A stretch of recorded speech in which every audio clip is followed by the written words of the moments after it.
Hello, my name is Tim Taylor. I'm an arbitrator and mediator. I'm also chair of the Labor and Employment Law section of the State Bar. I'm here today to talk to you for only a couple of minutes about decision making. Now, for an arbitrator, most of our decisions are going to be made in two areas. One is discharge and discipline, and the other is contract interpretation.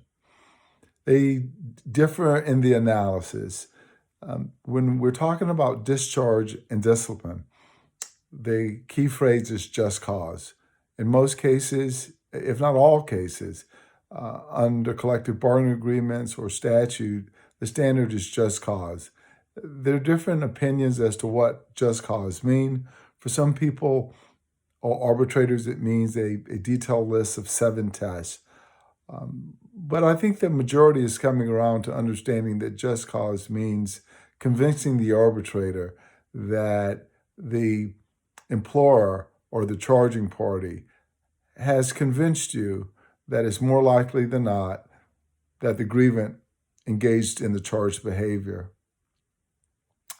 That's a detailed process.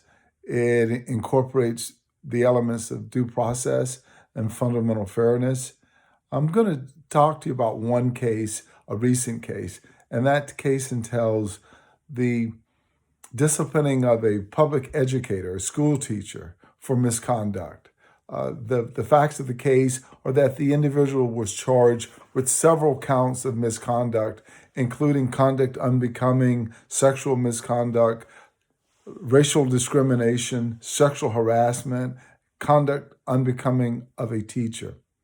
Here, the teacher was charged with sending inappropriate texts referring to a colleague's genitalia, and also making reference to wanting to have sexual relations with the person.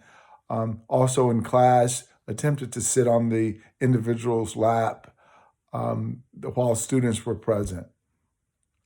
Now, an interesting turn in the case came when the fact of the matter that a colleague, not the respondent, had the unusual habit of taking individuals' phones and sending text messages from their phones to other people. When this was brought to light, it certainly called into question many of the allegations, many of the charges against the individual, but there still were some texts where the individual who allegedly used the respondent's phone could not have used the phone because they were simply in 2 different locations at the same time. Ultimate decision was that the individual was guilty of sending some sexually inappropriate texts and making some sexually inappropriate gestures in class. The individual was not guilty of sexual harassment. Why weren't they guilty of sexual harassment?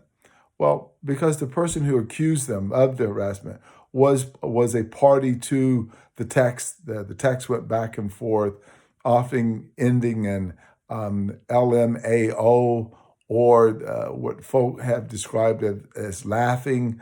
The individual in question here never complained, never told the charged individual that the conduct or the text messaging was unwanted, and by all means played a part in the general lack of decorum that existed.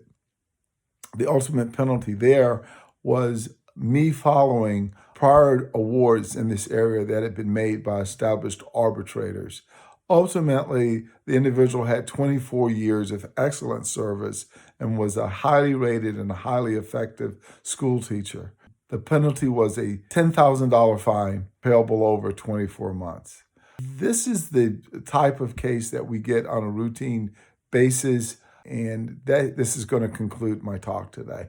Thank you. Bye-bye.